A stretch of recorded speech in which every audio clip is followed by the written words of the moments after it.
Mura lang pala to. Akala ko naman mahal. Kaya eto, dalawa na yung binili ko para tagay sa yung dalawang anak ko. Sabi ko, lalo yung bunso ko, para hindi siya nahihirapan manood-nood ng kanyang cellphone. Yung anak ko naman, para pag nag-online class siya, diba? Meron siyang cellphone stand na mura lang.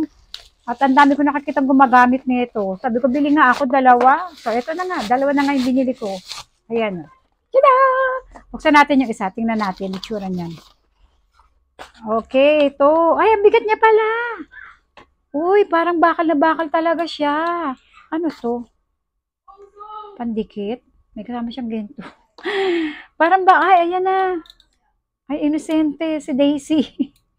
Ano to? Ayun! Okay, ayan. Ganito yung itsura niya. Ito yung mata ko, kaya tuloy na mula. Ayan, ang ganda niya, oh. Mura lang to. Tsaka mukhang matibay siya, in fairness. Tapos, oh, diba? May patunog pa siya. Ang galing. Buksan ko rin yung isa. Ito yung isa, try na rin natin. Mayroon siyang ganito, hindi ko pa alam kung para saan yun. Matibay siya. Halatang matibay siya. Okay na to para sa halagang kung magkano ba to? Wala pa yatang 100 pesos to. Ayan o. Dalawa binili ko. Para sa anak ko, tag-isa sila. O, lagay ko sa basket.